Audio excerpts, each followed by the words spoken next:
The new live arena champion reward is out of control. It's going to be a void champion, so let's dive straight into it.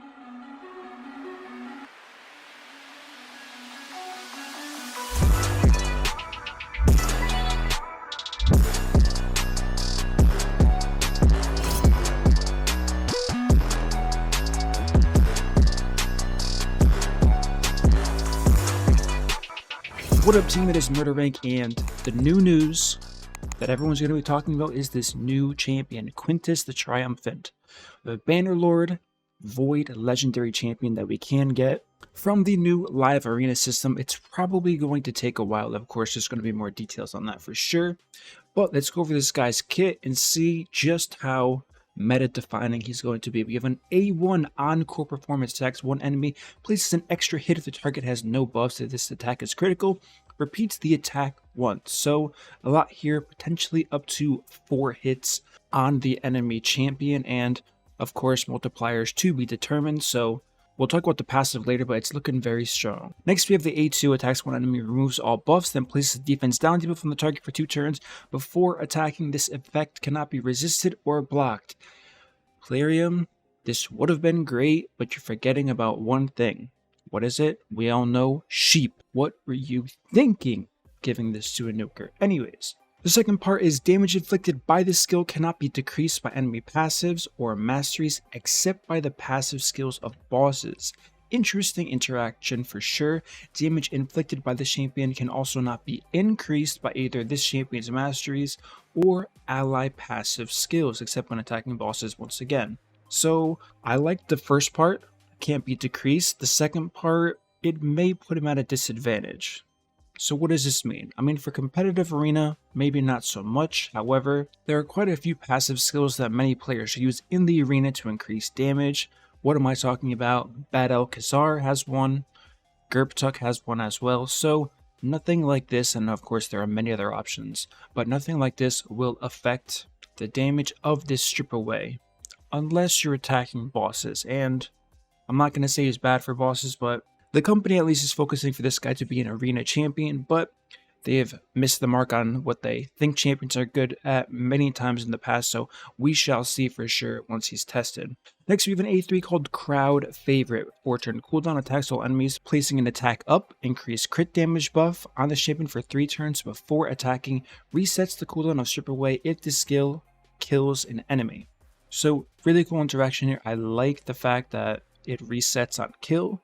That's very strong. We don't really have to talk about that at all. And this is the first champion, good job Plarium, that I've seen smart synergy between 2 skills. So the A3 resets the cooldown of the A2, and the A2 resets the cooldown of, what? The A3. So I like this a lot. Maybe a little weird after testing it because, like I said, the A1's looking to be one of the stronger parts of the kit, but that remains to be seen, of course. Next we have the passive. This is the bread and butter of the champion, Percussion. Each of this champion's skills deals additional pure damage. What is pure damage? Hello, Baron. Baron deals pure damage. The amount of pure damage dealt is equal to 10% of the target's max HP for each buff on them. So this could be crazy strong. This could be crazy strong. The additional pure damage dealt will ignore shield buffs in a bolster meta at the moment. So again, this has lots of potential of being a very strong arena champion. The final thing here is ally attack in arena battles by 35%. Now, what's the main question that everyone's going to want to know if you're a whale? Who's going to empower this champion? Well, let's go to Bannerlords. We do know that if we're following the, I guess, traditional way of empowerment, affinities generally empower affinities. What does that mean? It's going to be a Void Bannerlord champion. Do I think it's going to be Terrace or Marichka? I don't. I think these are kind of like oddball champions. In the entire Bannerlord lore, I think they would have done much better in a different faction, but that's just me personally. Now this new guy looks like quite a few Bannerlords, and the only 2 voids we're really working with are going to be Baron and then Raglan. Now if it's a Raglan, I think it would be okay. Raglan makes sense. If it's Baron and I think there's a high chance it's going to be Baron. I think we could have some problems. Why do I think it's going to be Baron? Because Baron was the original pure damage dealer, and I don't know, things are just pointing. He looks the most like Baron. That's as far as I go here. I mean, I guess technically he looks like Raglan as well, but they're both damage type champions, and if I'm Plarium, it's more likely that people have Raglans unempowered laying around than Barons unempowered laying around, because Baron is a top tier damage dealer for the arena. If you have multiple Barons, it's highly unlikely that you have them sitting around instead of having a +1 Baron, because he is that good. So what is this going to do? It's going to make it so pretty much everyone gets the baseline level of this new champion, Quintus the Triumphant, and we won't see +4s straight out of the gate. Now, if someone has 2 +4 Barons, sure, they could feed it to Quintus as like a flex, saying, I'm a whale, we get it.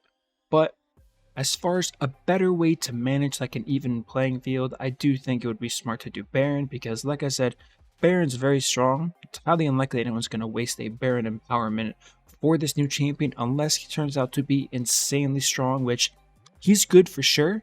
But the A2, the fact that he applies a debuff in a meta where sheep is like everywhere, I cannot see this being better than Baron. I can tell you right now. Raglan, on the other hand, if it is Raglan, I think we're going to see many instant +4 Quintus, depending on how long it takes to in fact get this champion.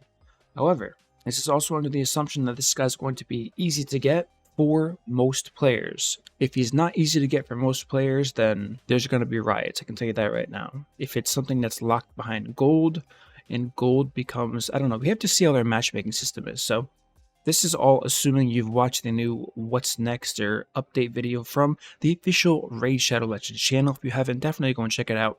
It's going to give you the rundown of all of the new info on the live arena. So with all of that, it's really going to depend how easy Quintus the Triumphant is to get, and if it's going to be gated behind gold, and of course, once it does go live, how messed up are the matchmaking and MMR systems going to be. We've all seen this in the past with Classic Arena, where the points scaled so high due to people buying refills over and over again that it made it crazy hard for the majority of the player base to hit the top ranks in Classic Arena. I believe this was during Platinum, where like there were like, I don't know, nobody or 5 players in Platinum, something stupid like that. So I think there's going to be a lot of a trial and error period for this new content of the game, and the same thing is going to go with Quintus. Outside of a competitive setting, this will be the best nuker any average player can get their hands on, because again, he is Void, he has really good synergy skills together, and the only real question mark is going to be how competitive is he going to be in the top ends of Arena. As far as everywhere else in the game, this is going to be, like I said, probably the best nuker you can get your hands on. Granted, he is accessible to the majority of the players simply by using your daily tokens. Now, if I had to guess, it does only cost 10 gems to refill the live arena, but I would say if you spent no gems on the live arena, if they're smart, they make it take, I don't know, 3 to 4 months. That sounds reasonable. If you do spend gems, maybe you can get it in like 2.5 months, 2 months maybe. And if you're completely wailing for this guy, I guess it's entirely possible to degen your refills and just get this guy ASAP. Now, if they're smart, which I don't really know what their system is going to be, but if they are smart, they're going to limit the amount of fragments you can get for everybody per week. So even if you're pushing it to the max, everyone's going to get it at the same time if they are good enough to be in whatever tier or whatever condition he's needed to unlock this champion. So we still have a ton of unknowns. I wanted to make a quick video giving my thoughts on this. As far as the live arena goes, it's whatever, right? It's live arena. I've given my feedback on live arena before. It's cool that there's an update video out, but there's really not much to comment on it because we already knew about the systems. There's nothing really new there. We're going to have to wait and see how it turns out when it goes live and what the testing is going to be like for that new content. So that's going to conclude this video. Don't forget, if you enjoyed this content, smash that like button, subscribe, turn on the notification bell, and I will see you all in my next upload.